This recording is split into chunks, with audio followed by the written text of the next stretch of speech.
peuple revêtu de l'Esprit. Psaume 110, verset 3. Ton peuple est plein d'ardeur quand tu rassembles ton armée sainte. De bon matin, dans la splendeur sacrée, ta jeunesse vient à toi, pareil à la rosée de l'aurore. Le Seigneur de David révélé comme Messie divin. Le psaume 110 est un chant prophétique messianique par excellence. Il est l'un des psaumes les plus fréquemment cités dans le Nouveau Testament par Jésus lui-même et par les apôtres. Les paroles de Jésus comme nom, David peut-il appeler le Christ Seigneur si celui-ci est son descendant.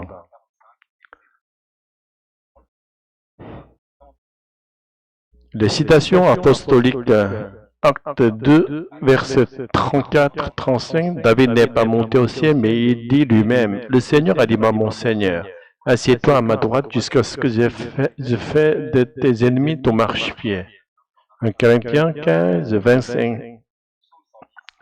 Psaume 111, l'Éternel dit à mon Seigneur, assieds-toi à ma droite jusqu'à ce que je fasse de tes ennemis ton marchepied. David entend que le roi d'Israël occupait la plus haute autorité dans son peuple. Personne d'autre que Dieu ne pouvait être pour lui un Seigneur. Et pourtant, David affirme que Yahvé parle à son Seigneur. Il reconnaît ainsi par l'inspiration de l'Esprit Saint que Dieu existe au moins en toute personne. Dans le psaume 110, celui qui s'adresse à Yahvé et celui qui reçoit la parole est désigné par le tu de la deuxième personne. Ce n'est pas Yahvé, mais il est tout de même appelé Seigneur, Adonai. Ce Seigneur est révélé dans le Nouveau Testament comme Jésus. Yahvé est salué. Contrairement au nom mystérieux de Yahvé, le nom de Jésus était un nom courant donné à de nombreux garçons juifs. Jésus de Nazareth, descendant d'Israël et de David, porta aussi ce nom. C'est pourquoi les contemporains, dans leur attente messianique, l'appelaient souvent fils de David. Ils n'imaginaient pas que Dieu lui-même deviendra le Messie. Pour eux, le Messie n'était qu'un chef oint de l'esprit semblable à David. Or, Jésus se présente non pas comme un simple homme oint de l'esprit, mais comme le Messie divin, celui qui donne l'esprit. En citant le psaume 110, il révèle indirectement qu'il est Dieu lui-même venu en chair. Dans l'Ancien Testament, le terme Seigneur, Adon, ne servait pas seulement pour Dieu, il pouvait désigner un roi, un maître ou un enseignant. C'est pourquoi le caractère messianique du psaume 110 est longtemps demeuré caché au lecteur. Beaucoup pensaient que le Seigneur de David n'était qu'un roi, un maître terrestre. Mais une question demeure. Qui donc est ce Seigneur à qui David, le roi, rend hommage? Le verset 4 apporte une réponse décisive. Ce Seigneur n'appartient pas à la descendance d'Aaron, mais à l'ordre mystérieux de Melchisédek. Il est prêtre pour toujours tout en étant roi.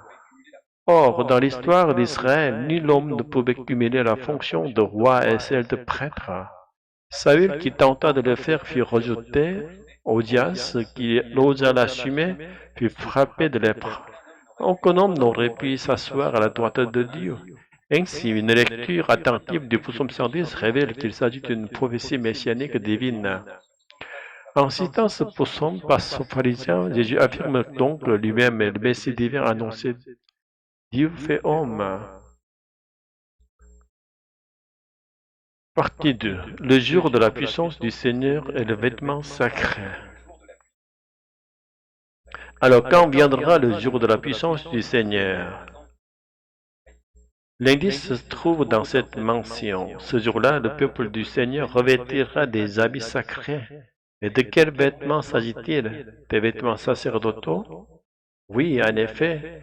Dans le Nouveau Testament, le peuple du Seigneur est tout entier un peuple de prêtres. Mais à la différence des prêtres de l'Ancien Testament, leur sainteté ne réside pas dans un habit liturgique extérieur.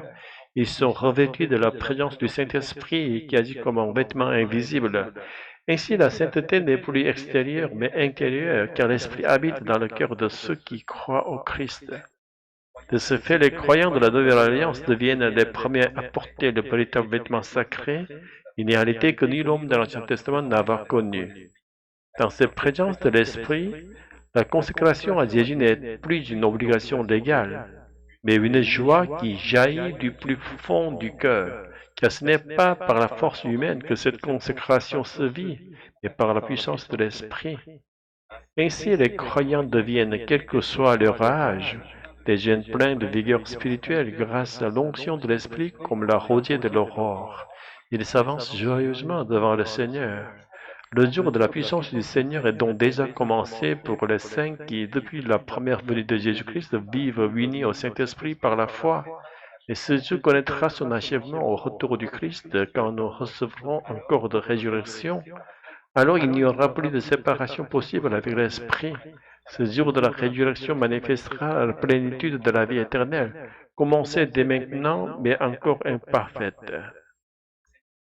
Seigneur Jésus-Christ, nous croyons que tu es le Messie divin annoncé par les Écritures, non seulement au loin de l'Esprit, mais celui qui donne l'Esprit à ton peuple.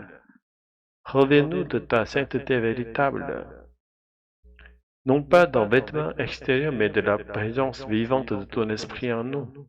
Fais de nous un peuple de prêtres consacrés avec joie, des jeunes toujours renouvelés par la rosée de ta grâce. Que nous vivions dès maintenant dans la puissance de ta résurrection et que nous attendions avec espérance le jour où, à ton retour, nous revêtirons le corps incorruptible et la plénitude de la vie éternelle. Alléluia. Amen.